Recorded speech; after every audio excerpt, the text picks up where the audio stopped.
성도 여러분, 우리가 지금 에스더서를 5번째 나누고 있습니다. 오늘 4장 그리고 5장을 나눌 텐데, 우리가 읽기는 4장 12절에서 17절까지 읽었습니다만 4장과 5장을 나누고자 합니다. 우리가 오늘 말씀 바로 앞에 무슨 일이 있었는가를 잠깐 확인해 볼 필요가 있습니다. 기억을 더듬어 보자는 거죠. 하만이라고 하는 사람이 갑자기 에스더서에 등장을 합니다. 그리고 그가 1인자의 자리에 오르죠. 그리고 난 다음에 모르드게가 엎드려 절하지 않는 거에 화가 치밀어 올라 모르드게 때문에 유다인 전체를 죽이고자 계획을 세웁니다. 그리고 나를 잡죠. 급해진 겁니다. 누가요? 유다인들이 급해진 거죠. 이제 온 페르시아 제국 안에 있는 유다인들이 다 죽게 생겼단 말입니다. 우리가 읽진 않았습니다만 4장 3절에 보면 이렇게 기록하고 있습니다. 중간 정도에 유다인이 크게 애통하였다. 그래서 함께 모여서 이제 기도하게 되죠. 금식하고 울고 부르짖고 굵은 베옷을 입고 하나님께 제 누우면서 살려달라고 아주 간절하게 기도하게 됩니다. 이렇게 모든 유다인은 다 긴급하게 애절하게 기도의 자리로 지금 나아가려고 하는 이 와중에 한 사람만 안전하게 있는 듯이 보이는 사람이 있는데, 그게 누구냐면 에스더입니다.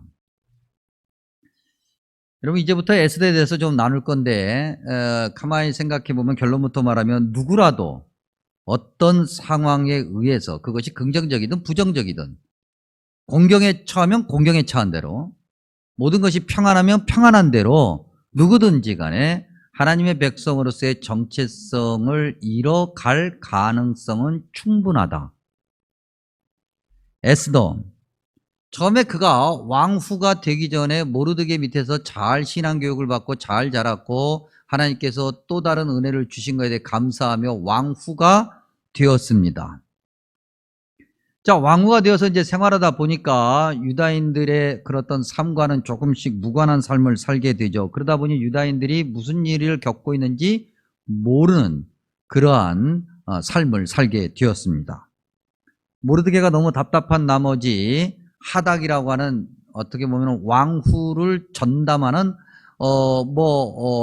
중전마마 비서실장 그 정도 되는 그런 사람을 통해서 지금 현재 이 상황을 알립니다.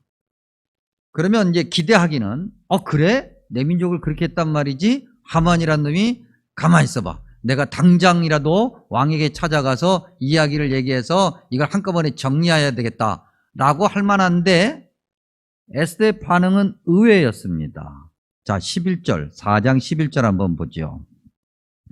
4장 11절에 보니까 왕의 신하들과 왕의 각 지방 백성이 다 알거니와 남녀를 막론하고 부름을 받지 아니하고 안뜰에 들어가서 왕에게 나가면 오직 죽이는 법이요 왕이 그자에게 금규를 내밀어야 살 것이라. 이제 내가 부름을 입어 왕에게 나가지 못한 지가 이미 30일이라. 무엇을 얘기하는 겁니까?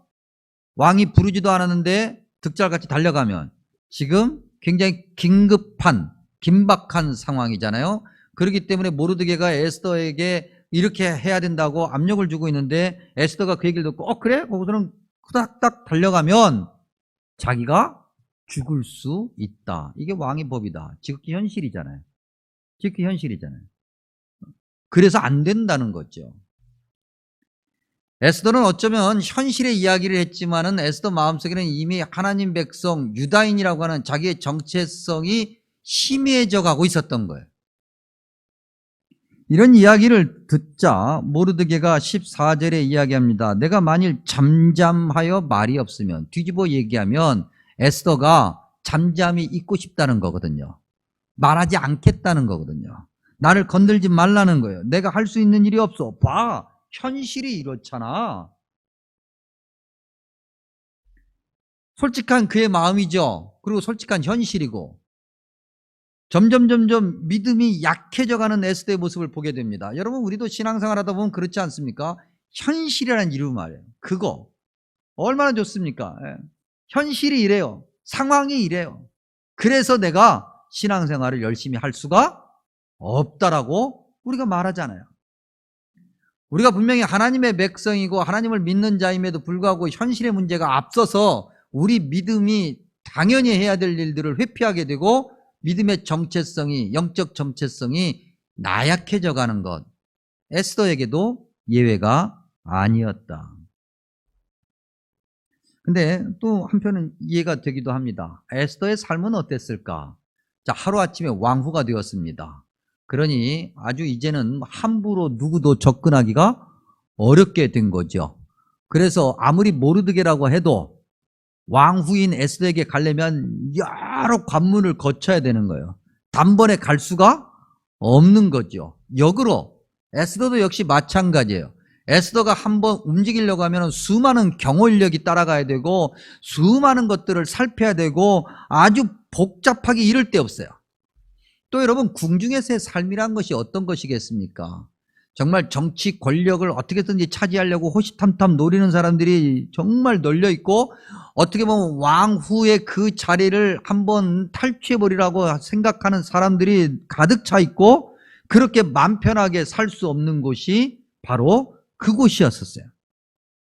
그런 곳에서 사는 에스더, 그러다 보니까 점점 하나님의 백성 공동체하고는 멀어지고요, 이방의 문화와 접촉하는 시간은 많아졌겠죠. 이방의 신전 문화 말이죠. 발달한 문화, 세상이 동경하고 굽신거리는 그런 문화, 그 나라, 그 시대, 그 사회에서 상위 1% 귀족들만 모이는 자긍심이 하늘을 찌르는 그런 사람들과 함께 어울리면서 살아가는 에스더, 당연히 믿음이 나약해질 수밖에 없는 거예요. 물리적으로 예배당과 물리적으로 예배 공동체와 멀어지면 믿음도 나약해지는 거예요. 그래서 예배당에 오라고 하는 거예요. 그래서 예배당에 오라고 하는 거예요. 여러분, 우리가 지금 코로나 시국 하면서 이거 뭐 여실히 확인하는 거 아닙니까? 얘기해요. 목사님, 지금도 비대면 대면해주면 안 됩니까? 갑자기 또 코로나가 또 막 기승을 부려서 말이죠. 여전히 위험합니다. 대면 비대면 병행해야 됩니다. 안 해. 이제 비대면 안 해. 안 나오잖아, 안 나와. 비대면이 편해졌어. 그러니까 비대면 하지. 비대면 해도 예배 드린대. 어떻게 예배 드려? 파자마 바람으로 앉아가지고 예배하다가 소파에 앉아서 졸다가 자다가, 그것도 나중에는 시간도 못 맞춰가지고. 그래서 목사님 설교 들었대요. 강연 듣는 게 아니에요. 목사님 설교 듣는 건 예배 한 부분, 중요한 부분이지만 예배는 아닌 거예요. 목사님 설교 듣는 것은 훨씬 더 뛰어난 강연자들이 많아요. 그거 듣는 거나 별로 다를 바가 없는 거예요. 우리가 물리적으로 예배당과 멀어지니까 우리의 믿음도 바닥을 보이잖아요. 그러니 여러분, 일주일에 한 번, 이때 일주일에 한 번이라고 하는 그 사이에다가 뭐 하나 더 넣어야 돼요. 뭘 넣어요? 딸랑 한 번.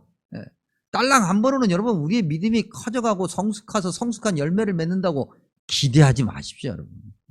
성경대로 나 잘 기대하지 마십시오. 나는 예배당 안 가도 교회 안 가도 성경 읽고 나 예수님 잘 믿습니다. 거짓말 하지 마세요, 여러분. 안 돼요. 정말 그래서 예배당도 안 가고 혼자 앉아서 성경 읽고 예수님 잘 믿어, 정말 그럴 수 있다면 그분은 살아서 승천할 겁니다. 안 되는 거예요. 우리는 연약해서 안 되는 거예요. 죄가 많고 또 우리를 둘러싸고 있는 온갖 세상의 문화 말이죠. 우리는 둘 중에 하나인 거예요. 세상이냐 하나님이냐. 하나님이 원하시는 곳에 없으면 당연히 세상이 원하는 곳에 있겠고, 세상이 원하는 곳에서 벗어나면 당연히 하나님이 원하시는 곳에 있는 거죠. 그래서 예배당에 오시라고 하는 거예요. 예배당의 예배 자리에 오시고, 예배당에서 이루어지고 있는 여러 가지 훈련의 모습에 참여하시고, 그렇게 입이 닳도록 이야기를 해도, 침을 튀어가면서 얘기해도 안 하더라고. 왜 안 해요? 여러분, 왜 안 합니까? 왜 안 해요? 얘기해 보세요. 찬양대 왜 안 해요? 목사가 보기 싫어서? 목사 때문에 신앙생활 하지 마십시오. 여러분, 목사가 중요하지만 목사 때문에 여러분들의 신앙생활을 결정하는 것은요, 목사는 죄송합니다만 손해날 거 하나도 없습니다. 여러분만 손해인 거예요. 몸이 멀어지면 뭐도 멀어져요? 마음도 멀어지는 거예요. 몸이 멀어지면 마음도 멀어져요. 떨어져 있어도 걱정하지 마. 나는 당신을 사랑해. 우리 바쁘니까 2년에 한 번씩 보자. 있을 수 없는 일이에요, 여러분. 우리의 영적 정체성이 분명하라고 한다면 예배 자리, 예배당의 장일에 반드시 있어야 되고 그곳에서 서로 부딪히면서 상처를 주기도 하고 받기도 하지만 그래야 내가 단단해지고 영적으로 커져가는 거예요. 에스더는 영적인 자리에서 벗어나 있잖아요. 예배당의 자리에서 벗어나 있잖아요. 유다 공동체, 하나님 백성 공동체에서 벗어나 있잖아요. 온갖 세상의 문화로 이방 문화로 가득 차 있단 말입니다. 그러니까 영적으로 나약해진 거죠. 모르드게가 찾아가서 이야기하니까 난 못해요. 봐요. 현실이잖아요. 이래요. 이러다가 나 죽어요. 근데 여러분, 하나님께서는 참 그럴 때마다 영적인 담대함을 가지고 있는 사람을 꼭 심어 놓으셨습니다. 그게 누구냐면 모르드게거든요. 모르드게가 14절에 이렇게 얘기합니다. 너가 왕과 된 것이 이때를 위함이 아닌지 누가 알겠느냐. 여러분, 우리는 이 표현에 좀 주목해야 됩니다. 많은 구약학자들이, 에스더를 연구하는 많은 구약학자들이 이건 동일하게 이야기하는 건데요. 오늘 우리말로 좀 길게 이렇게 풀이해서 설명되어 있는 이 14절의 말씀이 구약성경 다른 곳에서는 에스더서도 마찬가지로 굉장한 의미를 가지고 목적을 가지고 쓰이는 표현이에요. 여러분, 굳이 좀 영어 표현을 해서 좀 죄송합니다만 이 14절을 한마디로 얘기하면 영어로 얘기할 때 who knows 그렇게 얘기하거든요. 일반적으로 영어를 쓰는 서양 사람들이 who knows 그래. 그리고 who knows 하고 그 다음에 괄호가 이렇게 쳐져요. 그리고 뭘 하냐면 God knows. 사람은 모르지만 누구는 안다? 하나님은 아신다. 뭐 여기 말고도 있어요. 여러분 뭐 지금 다 소개드릴 수가 없어서 그냥 간략하게 불러드리면 사무엘하 12장 22절에도 있고 요엘서 2장 14절에도 있고 요나서 3장 9절에도 있고 다 끝에 가서 누가 알까? 누가 알까라고 하는 우리말로 그렇게 번역되어 있는 곳이 있어요. 이게 바로 오늘 14절의 모르드게의 말과 같은 거예요. 이건 무슨 의미를 얘기하냐면 정말 죄 때문에 혹독한 시련을 겪었어요. 그리고 하나님의 심판 앞에 나아가서 죄를 고백하고 회개하고 난 다음에 그때 하나님의 은혜를 다시 확인하고 하나님의 구원하심을 다시 확인해서 하나님께서 분명히 나를 구원해 주실 거라고 하는 신뢰를 가질 때 이 표현을 써요. 지금 모르드게가 누구의 후손이라고 그랬습니까? 사울의 후손이잖아요. 모르드게는 생각하는 거죠. 왜 우리가 포로로 끌려와서 바벨론에 이러고 있느냐, 페르시아 제국에 왜 이러고 있느냐 생각해 보니까 하나님의 백성인 우리가 왕이신 하나님을 버리고 이웃 나라처럼 세상처럼 왕을 요구했고 그래서 우리가 왕을 받았는데 우리의 일대 왕인 사울이 엉망이었어. 그리고 난 다음에 수없이 우리 조상들이 잘못된 길을 걸어가서 결국 우리가 화를 자초했단 말이에요. 하나님이 걸어가라 하시는 복된 길을 우리가 거절하고 엉뚱한 길을 걸어가서 우리가 오늘 요 모양 요 꼴이 되었으니 부끄럽다. 지금이라도 우리가 회개하고 하나님이 원하시는 길로 나아가야 되는데 이 시련이 닥쳤어. 그러나 우리가 옛적 우리 조상들의 믿음의 잘못된 모습을 보았을 때 반면교사로 교훈을 삼고 하나님 앞에 엎드려 지금이라도 하나님만을 믿고 의지하면 하나님께서 반드시 구원해 주시리라. 이 믿음이 누가 알겠느냐? 이 표현 안에 담겨 있는 거예요. 모르드게는 지금 그런 믿음을 가지고 있는 거죠. 근데 현실은 그렇지 않잖아요. 당장 날짜는 받아졌고 이제 그날은 하루하루 다가오고 있고 이제 곧 죽을 거야. 다 모두 다 도륙하고 진멸한다 그랬거든요. 다 죽을 거야. 그래서 모르드게의 믿음은 어찌 보면은 부질없는 기대고 어리석은 믿음이라고 말할 수 있어요. 적당히 믿어야지. 그렇게 믿어가지고 뭐. 근데 그렇지 않아요. 모르드게는 그 믿음을 버리지 않죠. 그렇기 때문에 에스더를 압박하고 있는 거고 하나님 앞에 엎드려 기도하면서 너가 아니면 성경에 뭐라고 기록되어 있어요? 유다인과 너와 내 아버지 집은 분리시키는 거예요. 너가 아니더라도 하나님은 반드시 이 일을 이루어 내시리라. 이 믿음을 모르드게가 가지고 있는 거죠. 이런 믿음을 가지고 있는 사람이 결국 하나님의 은혜를 보는 거예요, 여러분. 누가복음 2장 25절에 보면 예루살렘의 시므온이 등장합니다. 의롭고 경건하고 이스라엘의 위로를 기다리는 사람이라. 예수님이 아기 예수로 이 땅에 구세주의 모습으로 오실 때 이미 유다인들은 다 포기하고 있었어요. 메시아가 오지 않을 거야. 우리는 이렇게 살다가 끝날 거야. 지구상에서 흔적도 없이 없어질 거야. 그런데 시몬이라고는 이 사람은 절대 그 믿음을 포기하지 않은 거예요. 끝까지 기다리고 있었어요. 그가 이제 곧 나이가 많아? 이제 곧 죽을 수도 있었는데 그래도 포기하지 않고 끝까지 그 믿음을 붙들고 있었기 때문에 그가 아기 예수를 만날 수 있었던 거예요. 이런 모르드게의 믿음이 에스더를 움직여요. 여러분, 우리 신앙 공동체 안에서는 그래야 되는 거예요. 이런 믿음이 있어야 돼요. 이런 믿음을 가지고 그 누군가에게 선한 영향력을 함께 해야 돼요. 그래서 도전을 줘야 돼요. 위로가 돼야 되고 격려가 되고, 그래 나도 저런 믿음을 가져야지.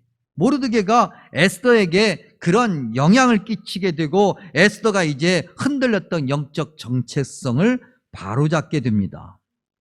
16절에 보니까 에스더가 금식을 선포하죠. 에스더가 앞장서 나가고 온 유다인이 함께하는 그러한 믿음의 모습을 보게 됩니다. 에스더가 달라졌어요. 그리고 한 걸음 더 나아가서 16절에 죽으면 죽으리다.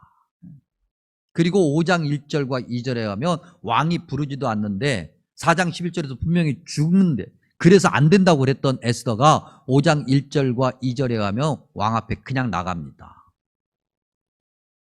여러분, 이런 믿음이 우리에게 필요한 거예요. 이런 믿음. 담대한 믿음 말이죠. 목사님 기도해도 안 되는데요. 이런 믿음을 가지고 기도를 안 했기 때문에 그런 거예요. 목사님 기도해도 안 돼요. 더 기도해야지. 더 기도해야지. 목사님 더 기도했는데도 안 돼요. 그러면 더 기도해야지. 목사님 그러다가 나 죽어요. 죽으면 좋아요, 안 좋아요? 좋은 거예요. 그리스도인들이 기도하다 죽으면 나쁜 거예요, 좋은 거예요? 이게 대답이 왜 이 정도밖에 안 나옵니까? 좋은 거예요, 여러분. 그렇죠? 남아있는 사람들이 불쌍한 거지. 기도하다가 죽은 사람은 행복한 거예요. 왜 행복합니까? 하나님 앞에 딱 가서 하나님이 너 뭐 하다 왔냐? 내가요, 하나님 기도해도 하나님께서 응답을 안 해주시는 것 같아서 죽도록 기도했는데 진짜 죽어버렸어요. 그러면 하나님 뭐라고 하시겠어요? 잘했다 너. 만약에 천국에 말이죠, 타워팰리스 있으면 넌 타워팰리스 가라 그러셨을 거 아니에요?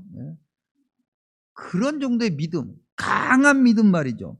적당히, 예수님을 믿는데 적당히가 어디 있어요? 둘 중에 하나라니까요. 세상이냐 주님이냐, 둘 중에 하나인 거예요. 적당히 어디 있어요? 우리는 지금 영적 전쟁을 하고 살아가는 그런 그리스도의 군사예요. 그리스도의 군사가 적당히가 어디 있어요? 그래서 때때로는 예수님 믿는 사람들을 세상이 욕하는 거예요. 적당히 믿어야지 말이지. 그런 상태에 그렇게 얘기하는 사람들이 꼭 그렇게 얘기해요. 나도 교회 다니는데 정말 답답해요. 예수님은 적당히 믿는 게 아니에요. 열심히 죽을 각오로. 거듭거듭 말씀드리지만 2022년 지금 대한민국 땅, 이 서울 땅에서 하나님을 믿고 신앙생활하는 저와 여러분에게 죽을 각오로 덤벼들어야 될 만한 그런 상황이 있어요, 없어요? 없잖아요, 우리가. 그렇기 때문에 우리는 억지로라도 스스로라도 더 열심히 믿어야죠. 더 편하게, 나 중심적으로 주님을 믿는 게 아니고 말이죠. 지금도 얘기하시는 분들이 있어요. 목사님 주일 예배 시간에 말씀을 너무 빨리 찾아가지고 빨리 읽으시니까 못 따라가겠어요. 왜 그렇게 한다고 그랬어요, 여러분? 왜 그 시간이 우리 성신교회 예배에는 없어요? 말씀 찾을 시간이 왜 없어요? 미리 찾아 읽으라고. 미리 예배당에 먼저 오라고요. 먼저 와서 뭐 앉아서 막 이렇게 저렇게 뭐 사담을 나누시고 그러지 말고, 먼저 와서 오늘은 에스더래 4장과 5장이네. 어우 기네. 그러면 미리 앉아서 읽는 거예요. 미리 앉아서 다 읽으면서 이런 말씀이 있구나. 주중에 읽으면 더 좋고, 근데 못하니까는 다 지금이라도, 그래서 예배 시작하기 전에 10분 전 20분 전에 와서 말이죠, 다 그렇게 하나님께 말씀 듣고 다 기도하면서 하나님이 원하시는 은혜가 무엇인가, 하나님이 내게 주실 약속의 말씀이 무엇인가 사모하는 마음으로, 그래서 함께 예배 드릴 때 에스더 4장 찾습니다. 그러면 이미 펼쳐져 있어야 돼. 목사님 이거 꼭 들고 다니니까 요즘 다른 교회 가니까 다 스크린 쏘던데 우리는요 그렇게 방송 시설이 좋지도 않고 영상 시설이 좋지도 않아요. 그러니까 쏴봐야 희미해서 잘 보이지도 않고, 들고 다녀요. 성경은 들고 다녀야지. 정 이런저런 사정이 있고 우리 어르신들 팔다리 허리 어깨 너무 아프셔서 안 되면은 교회 비치용이라도 들고 와서 일찍 말씀을 봐야지. 그래서 목사님 스크린 안 쏩니까? 안 쏴. 기대도 하지 마요. 특별한 경우 아니면 안 쏴. 보라고. 계속해서 우리는 이야기해요. 어떻게 하면 조금이라도 좀 편하게 신앙생활하고, 어떻게 하면 좀 우리가 좀 뭔가 우리 중심의 신앙생활을 하려고 해요.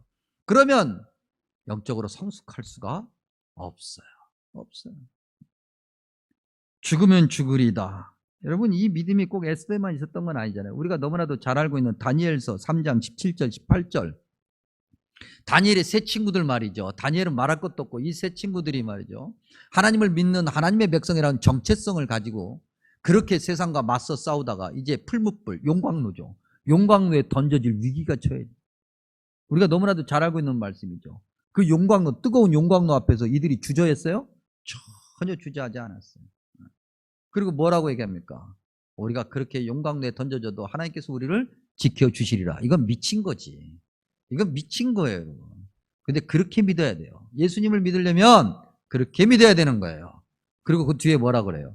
그렇게 아니하실지라도. 내가 비록 용광로에서 타 죽는다 할지라도 그것도 하나님의 뜻이고, 그렇게 해서 타 죽어 주님 앞에 가면 너 뭐 하다 왔냐? 주님 말씀 지키고 주님 의지하다가 내가 타 죽어서 왔습니다. 주님께서 가장 높은 자리에 우리를 앉히시지 않겠습니까? 이런 믿음이 있어야 돼요. 에스더가 이런 믿음을 다시 회복하게 되는 거죠. 여러분, 가만히 살펴보니까 에스더 처음에는 어땠습니까? 부모 이름 고아였어요. 아무리 모르드게가 키웠다 할지라도 고아였고, 게다가 여성이었어요. 부모 없는 여성. 이건 인생이 그냥 밑바닥 중에서도 밑바닥인 거예요. 게다가 식민지 백성이잖아요. 아무것도 아닌 사람이었어요. 근데 그가 어느 날 갑자기 왕후가 되어요. 얼마나 좋아요. 세상에서 가장 높은 자리에 출세한 거예요. 성공한 거예요. 근데 그 성공하고 난 뒤로부터 영적 정체성은 점점 희미해져 가더라. 그러나 그가 정말 하나님의 은혜 안에 있었던 것이 분명합니다. 모르드게가 그를 다시 일깨우죠. 그리고 하나님 부르심에 그가 응답하고 순종합니다. 그리고 끝에 어떻게 됐습니까? 영적인 명령자, 권위자가 되었어요. 그러고 나니 세상에 미련이 없어지는 거죠. 왕후 자리? 그거 뭐 어때? 그거 버릴 수 있는 거지. 뭐 그거에 집착하지 않아요. 정말 하나님 말씀에, 정말 하나님 부르심에 순종하는 자는 세상 것에 집착하지 않아요, 여러분. 여러분, 세상살이가 얼마나 힘들어요. 정말 허리 한번 제대로 못 펴고 정말 그렇게 해서 내 가족, 내 자녀들과 함께 살 수 있는 집 한 칸 마련했어. 근데 어느 날 하나님께서 이야기하죠. 야, 이제 네 자녀들도 다 출가해서 다 먹고 살고 다 사니까 그 집 팔아라. 그 집 팔아서 저 뭐 어디 좀 하나님이 원하시는 곳에 쓰든지 아니면 너 교회 옆으로 가든지 좀 그래라. 못해. 안 돼. 안 해. 안 된대. 뭘 안 돼? 그거 주님 앞에 갈 때 뭐 그 등기 들고 갈 거예요? 그 내 이름으로 되어 있는 집 한 칸 주님 들고 왔습니다. 주님께서 어이구 잘했다. 그러실 것 같지는 않아요. 물론 여러분, 하나님이 주시는 은혜를 마음껏 누리십시오. 고생하셨습니다. 수고하셨습니다. 근데 어느 날 하나님께서 됐다 그러시면 예, 할 수 있어야죠. 근데 우리가 그렇게 못하는 것은요, 우리가 영적인 권위자로, 영적인 리더자로 살아가지 못한다는 거예요. 그저 여전히 세상에 취해서 영적인 정체성이 심해져 가고 나약해져 간다는 거잖아요. 에스더는 그렇지 않았어요. 에스더는 하나님 앞에 나아가서 엎드려 기도하면서 이제 뒤도 안 돌아보죠. 이게 뭐 죽으면 죽을 것인데 뭐 미련이 있어요. 하나님 앞에 나아가요. 그리고 왕 앞에 담대하게 나가죠. 3일간 금식하는 것은 하나님 앞에 먼저 3일 동안 간절히 묻겠다고 하는 거거든요. 하나님께 먼저 묻겠다는 거예요. 사람부터 바라보는 것이 아니라 하나님부터 바라보는 거예요. 그랬더니 하나님이 뭘 주셔요? 지혜를 주셔요. 하나님께 그렇게 정말 죽을 힘을 다해서 엎드려 기도하면 하나님이 지혜를 주셔서 헤쳐나갈 힘을 주시는 거예요. 이 말씀을 듣고 있으면서도 여러분들 마음속에는 아직도 그런 생각이 있을 거예요.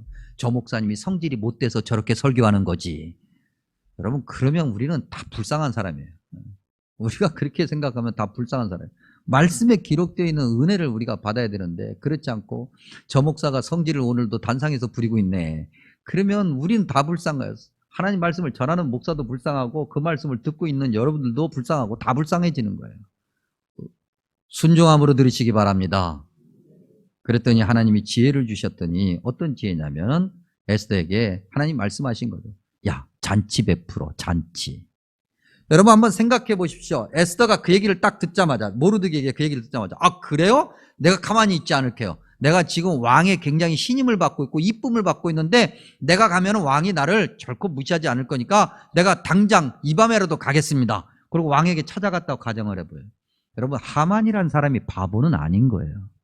하마가 그 엄청난 제국의 1인자가 될 때는요, 궁중에 하만의 귀들을 다 심어놓은 거예요. 하만이 멍청한 게 아니라고요. 에스더가 밤에 찾아가서 왕이시여, 하만이 말이죠, 이런 계획을 했어요. 그놈 좀 대신 혼내주세요. 그러면 거기를 가만히 듣고 있었던 사람들이 야, 하만한테 말하면 안 되겠다, 그럴 것 같아요. 쪼르니 누가 가서 하만에게 얘기하죠. 그러면 하만이 대비책을 세우지 않겠어요? 일이 틀어지는 거예요. 설사 그렇지 않다 할지라도 왕이 뭐라고 얘기했어요? 에이, 당신이 잘못한 거지. 하만이 그럴 리가 있나? 내가 옆에서 지켜봤는데 하만은 절대 그럴 애가 아니야. 그러니까 내가 걔를 여기 자리에 앉혀놓은 거지 하면서 오히려 에스더를 꾸짖을 수가 있어요. 내 하나님께 기도했더니, 금식하며 기도했더니 하나님이 지혜를 주신 거죠. 그래서 에스더야, 성급하지 말아라. 잔치 베풀어라. 걔는 아주 단순한 애야. 교만이 더 커질 거다. 그 교만을 이용하면 될 거야. 하나님이 지혜를 주시는 거죠. 어렵고 힘드십니까? 더욱더 하나님 앞에 엎드리시기 바랍니다. 하나님이 지혜 주시는 거예요. 하나님이 아무 말씀도 안 하시는 것 같습니까? 때가 아닌 거예요. 하나님이 말씀하실 때까지 기다려요. 기다려요. 우리 안에 5만 가지 생각이 다 오릅니다. 다 사방에서 얘기합니다. 하나님 음성 아닙니다. 내 마음이 평안해야 돼요. 내가 평안하고 나로 인해서 다른 사람도 모두 평안해야 돼요. 에스더가 평안했고 에스더로 인해서 많은 유다인이 살았어요. 그래야 되는 거예요. 근데 여러분, 이제 끝으로 우리가 하만 한번 보죠. 하만은 어땠는가? 5장 11절과 12절 한번 볼까요? 5장 11절 12절에 보니까 하만이 이렇게 얘기합니다. 자기의 큰 영광과 자녀가 많은 것과 왕이 자기를 들어 왕의 모든 지방관이나 신하들보다 높인 것을 다 말하고, 또 하만이 이르되 왕후 에스더가 그 베푼 잔치에 왕과 함께 오기를 허락받은 자는 나밖에 없었고 내일도 왕과 함께 청함을 받았느니라. 교만이 하늘을 찔러요. 교만이 하늘을 찌르다 못해서 하늘을 뚫고 올라섰어요. 왕후가 잔치를 베푸르면 거기에 초대되는 사람은 왕밖에 없는 거예요. 근데 그 왕과 자기가 나란히 간단 말이죠. 왕과 어깨를 나란히 하게 됐어요. 딱 3명만 모이는 잔치야. 특혜 중에서도 특혜고 특권 중에서도 특권이고 1% 중에서도 0.1%고 0.1% 중에서도 0.0000 몇 %야. 너무나도 좋은 거예요. 하만이 우쭐대요. 겸손이 없어요. 감사가 없어요. 나 같은 자가 뭐라고 이렇게 1등의 자리를 앉혀놓고, 나 같은 자가 뭐라고, 하나님께서 이렇게 감사의 자리를 주셨으니 그저 내가 엎드려 순종하고 그저 내가 하나님이 원하신 대로 해야지, 나로 인해서 누군가가 행복해야지, 내가 누군가를 열심히 섬겨야지, 그래야 되는데 그렇지 않고 내가 뭔가를 해버리라. 여러분, 교회 안에서도 신앙 안에서도 마찬가지예요. 내가 뭔가를 해버리라 말이에요. 나 아니면 말이지, 내가 이렇게 했고 망하는 거예요. 자기 자신의 교만과 독선으로 다 무너져 버리는 거예요. 하만은요, 9장 후반부에 보면 여전히 모르드게가 무릎을 꿇지 않는 거에 대해서 부르르 떨면서 견디지를 못했어요. 다 가졌잖아요. 다 가졌단 말입니다. 이거 하나 없어도 그만인데 그걸 참지 못해. 왜요? 은혜가 없거든요. 감사가 없거든요. 순종함이 없거든요. 겸손도 없고 감사도 없으니 하나님을 바라볼 리도 없고, 그러니 하나님 안 바라보면 뭘 바라본다고요? 세상 바라보는 거잖아요. 세상의 사람들 말이죠. 근데 그 사람들이 어떤 사람들입니까? 진실된 사람들이 아니거든요. 1장 14절에 보면 왕의 기색을 살피는 사람들, 2장 2절 표현대로 하면 왕을 위하여라고 하면서 위하는 척하지만 자기의 이익을 챙기는 사람들, 주변에 그런 사람들밖에 없는 거예요. 14절 한번 보면은 하만이 이렇게 자랑하니까 하만 주변에 있는 사람들이 이렇게 얘기합니다. 그의 아내 세레스와 모든 친구들이 이르되 높이가 50규빗 되는 나무를 세우고 내일 왕에게 모르드게를 그 나무에 매달기를 구하고 왕과 함께 즐거이 잔치에 가소서. 무덤을 판 거죠. 무덤을 판 거예요. 우리가 좋을 때나 힘들 때나 주님을 바라봐야 우리도 살고 우리와 함께 있는 이들도 사는 거예요. 우리가 하나님을 바라보지 않으면 우리의 교만이 하늘을 찌르게 되면서 결국 우리도 죽고 모든 내 주변에 있는 사랑하는 사람들도 다 같이 죽는 거죠. 교만하지 않아야 되죠. 하나님 은혜 앞에 겸손해야 되죠. 늘 감사해야 되죠. 순종해야 되고 하나님만 바라봐야 되는 겁니다. 그렇지 않으면 망하는 거예요. 사랑하는 성도 여러분, 오늘 이 시대에 저와 여러분이 신앙생활하면서 우리의 믿음의 자리가 어떤 자리인지 모르겠습니다. 다시 한번 살펴보시기 바랍니다. 몸은 예배당에 있는데 혹시 우리 안에 하만의 것으로 가득 차 있는 건지. 만약에 우리 안에 하만의 것이 가득 차 있다면 빼내십시오. 어떻게 빼내야 됩니까? 예배의 자리, 예배당의 자리, 훈련의 자리, 기도의 자리에 변함없이 끝까지 있어야 됩니다. 그야말로 비가 오나 눈이 오나 뭐 한다고요? 바람이 부나 끊임없이 뿌리째 흔들려서 내가 거기서 떨어져 죽을 것 같아도 주님이 원하시는 그 자리에 있어야 마침내 승리하는 자가 되고 그 승리가 나만의 기쁨이 아니라 모든 이의 기쁨이 되는 거죠. 그럴 때 세상이 하나님의 은혜를 아는 것입니다. 이 귀한 은혜의 말씀이 저와 여러분에게 생명의 말씀이 되기를 간절히 축복합니다. 기도합니다. 좋으신 아버지 하나님, 어리석습니다. 교만합니다. 죄로 가득합니다. 하나님의 은혜가 분명히 있는데 자꾸자꾸 하나님의 은혜를 잊어버리고 하나님의 은혜의 자리가 아닌 다른 곳을 향하여 자꾸 나아갑니다. 우리를 긍휼히 여기시고 불쌍히 여기셔서 주님, 다시 주님이 원하시는 자리에 있게 하여 주시옵소서. 주님의 영광을 나타내는 복의 통로가 되게 하시고 더욱 낮아지고 겸손한 마음으로 주님의 뜻을 이루게 하여 주시옵소서. 우리로 인해서 세상이, 교회로 인해서 세상이 평안하게 하시고 행복하게 하여 주시옵소서. 예수님의 이름으로 간절히 기도하옵나이다. 아멘.